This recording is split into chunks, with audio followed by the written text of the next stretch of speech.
بانو قدسیہ کہتی تھی، ہر وہ شخص جو آپ کی زندگی میں قدم رکھتا ہے اس کے آنے کا کوئی نہ کوئی سبب ہوتا ہے۔ کچھ آپ کو محبت کرنا سکھا دیتے ہیں، کچھ لوگ محبت نبھانا سکھا دیتے ہیں، کچھ صبر کرنا سکھا دیتے ہیں، تو کچھ خواب دیکھنا، اور کچھ لوگ انہیں خوابوں کو پورا کرنے کا حوصلہ دیے جاتے ہیں۔ آپ کے بارے میں 10% جاننے والے لوگ دوسرے لوگوں کو 100% بتا رہے ہوتے ہیں۔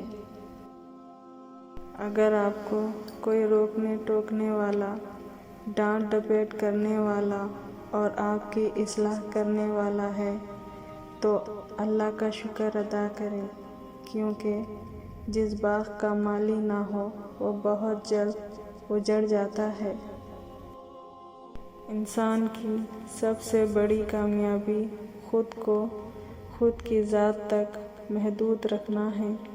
خود کو کسی بھی چیز کا اتنا عادی مت بنائیں کہ اس کے بغیر گزارا ممکن نہ ہو۔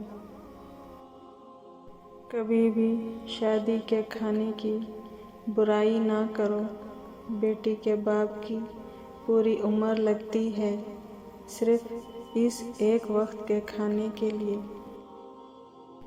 اگر کوئی عورت آپ سے آپ کا مرد چرا لیتی ہے تو سب سے اچھا بدلہ یہ ہے کہ اسے ادھر ہی رہنے دیں، کیونکہ اصلی مرد چوری نہیں ہوتے۔ بعض لوگ اپنے اندر بے پناہ کشش رکھتے ہیں کہ دل آپ ہی آپ ان کی طرف کھینچتا ہے، اور پھر وہ اتنے عزیز ہو جاتے ہیں کہ کہیں بھی رہیں محبت میں کمی نہیں آتی، کیونکہ ان کی ہر بات دل پر نقش ہو چکی ہوتی ہے۔ زندگی کی خوبصورتی رشتوں سے ہے، اور رشتے تب ہی قائم رہتے ہیں جب ہم معاف کرنا اور درگزر کرنا سیکھ جاتے ہیں۔ اگر ایسا نہیں ہے تو پھر ہم صرف ایک قیدی ہیں ان سماجی رسموں کے، جو ہمیں ساتھ رہنے اور ایک دوسرے کو دیکھ کر مسکرا دینے پر مجبور کر دیتی ہے۔ اللہ جس کو اپنی یاد دلانا چاہتا ہے اسے دکھ کا الیکٹرک شاک دے کر اپنی جانب متوجہ کر لیتا ہے۔ دکھ کی بھٹی سے نکل کر انسان دوسروں کے لیے نرم پڑ جاتا ہے، پھر اسے نیک اعمال خود بخود اور بخوشی سرزد ہونے لگتے ہیں۔ دکھ تو روحانیت کی سیڑھی ہے، اس پر صبر و شکر ہی چڑھی جا سکتی ہے۔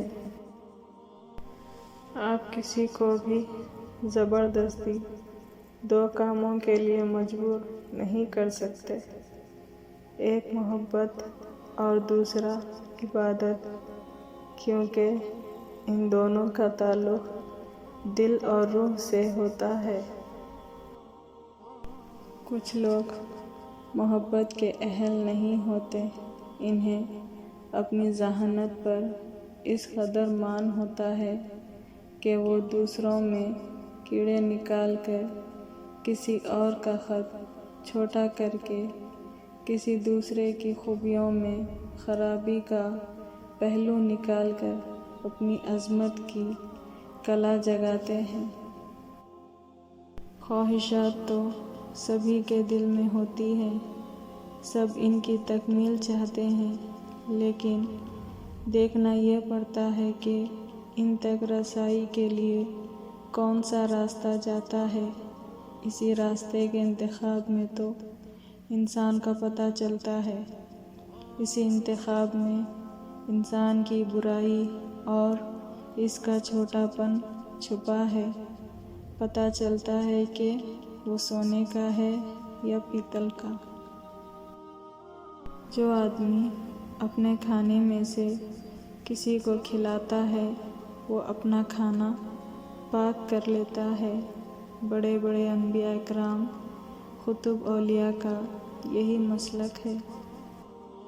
ہم اکثر ان لوگوں کو ڈھونڈتے ہیں جن سے ہم محبت کرتے ہیں، اور ان سے بے خبر رہتے ہیں جو ہم سے محبت کرتے ہیں۔ بعض اوقات آپ کو بیوقوف بننا پڑتا ہے۔ ان بیوقوفوں کو بیوقوف بنانے کے لیے جو سمجھتے ہیں وہ آپ کو بیوقوف بنا رہے ہیں۔ دکھ کی دراریں چہروں سے تو ختم ہو جاتی ہے، لیکن انسان کے اندر اتر کر اسے ایک گوشے میں ویران کر دیتی ہے جو صرف کسی ایک انسان کے لیے مخصوص ہوتی ہے۔ میں لڑنے اور برداشت کرنے سے زیادہ الگ ہو جانے کے حق میں ہوں، کیونکہ آپ کا نفسیاتی طور پر تندرست ہونا محبت سے زیادہ اہم ہے۔ ہو سکتا ہے جو تم مانگ رہے ہو وہ پہلے ہی تمہاری قسمت میں لکھا گیا ہو، اور یہ دعا، صبر، انتظار تمہیں بہترین وقت پر دینے کے لیے کروایا جا رہا ہو۔ انسان جس شخص کے لیے دل سے مخلص ہو وہ اس کو دکھ دیتا ہے۔ لوگ اچھی سیرت کے بجائے اچھی صورت کو ترجیح دیتے ہیں۔ مجھے نہیں معلوم حجاب واجب ہے، مستحب، میں بس یہ جانتی ہوں کہ یہ میرے اللہ کو پسند ہے تو مجھے بھی پسند ہونا چاہیے۔ کچھ لوگ برداشت کی اس انتہا پر ہوتے ہیں جو اپنے دکھ سناتے ہوئے یوں ہنستے ہیں کہ سننے والا رو پڑے۔ ہم زندگی میں ضرور کامیاب ہوں گے اگر ان نصیحتوں پر عمل کر لیں جو ہم دوسروں کو کرتے ہیں۔ اپنے خلاف باتیں سن کر حوصلہ نہ ہارو، شور کھلاڑی نہیں تماشائی کیا کرتے ہیں۔ مرد جب کسی عورت سے عشق کرتا ہے تو وہ کبھی پیچھے نہیں ہٹتا۔ کم بخت اپنی جان قربان کر دے گا مگر اپنی محبوبہ کو کبھی دکھ نہیں پہنچنے دے گا۔